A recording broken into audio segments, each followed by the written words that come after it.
3 weeks into the course, I realized that I had a crush on my classmate Kara. So I was a former chef, making a career transition, and I was really enjoying the course. I was looking forward to going to class every day. But it soon became obvious to me that I was looking forward to class not because class was fun, even though it was, but I was really looking forward to spending time with Kara every day. Kara was beautiful, kind.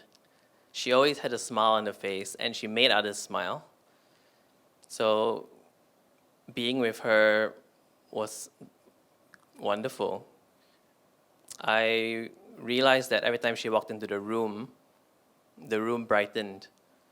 Every time I heard laughter from her mouth, it sounded like music to my ears. And I was really looking forward to seeing her every day.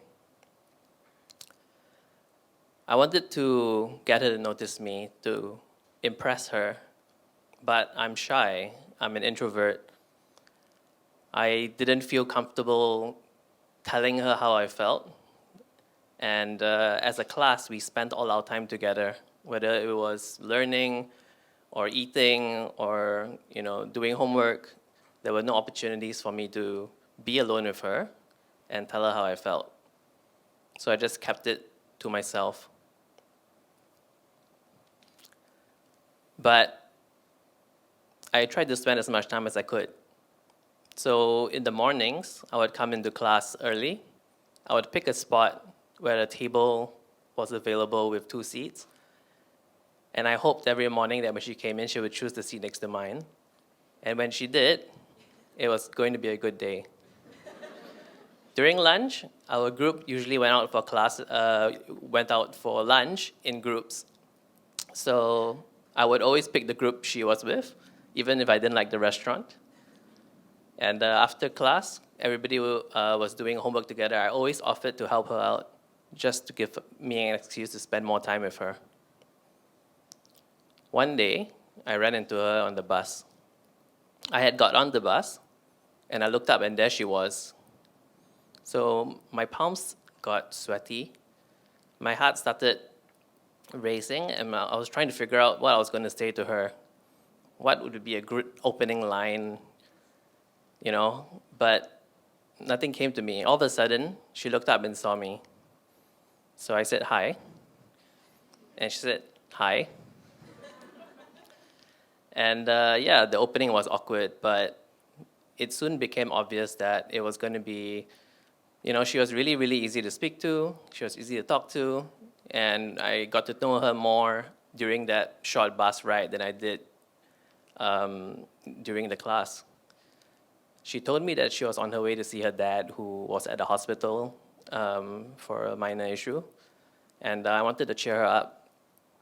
So me being a former chef, I decided to put my skills to good use, and I asked her what her favorite dessert was. And I told her I would make it for her. She told me that she really liked chocolate mousse, and then she had to go, so on. That was a short but sweet ride. When I got home, the first thing I did was run to the supermarket, get all the ingredients I needed, and I spent the evening cooking up a storm. The next day, I brought the chocolate mousse, and I had made enough for the whole class. So everybody enjoyed it, but really it was just for one person. I just had to disguise my intentions. But to my delight, she was really, really excited that I had made it, and she really, really enjoyed it.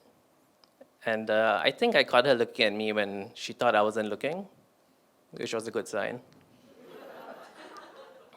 At that point, I made up my mind that I was going to tell her how I felt. So I went to buy a card, and on that card, I wrote down how I felt. I wrote a very corny poem comparing her to a sunflower. Shakespeare would have loved it. And I asked her out on a date. I took that card, I put it in my bag, and it stayed there for 3 weeks. I couldn't bring myself to give her the card. And then the last day of the class came. It was now or never, and I was scared. I wasn't sure what was going to happen, but I had to take the courage and give it to her because I knew I was going to regret it otherwise. So while everybody was saying their goodbyes, I put her aside and I said, Kara, I like you. And here's the card. And then I just left. The next 4 hours were nerve-wracking. I couldn't think of anything else but what I had done. And I wasn't sure how she was going to respond. And all kinds of scenarios raced through my mind, and each one worse than the next. And then suddenly, my phone rang. It was Kara, and she had written a message. My heart was racing, and I couldn't bring myself to open it. Was she going to say yes? Was she going to say no? How much was she going to say no? But eventually, I managed to open it up. And the message said, I like you too. When's our date? I had never been so happy or relieved in my life. 4 years later, we are happily married. And I still make her favorite chocolate mousse every time she wants. Thank you.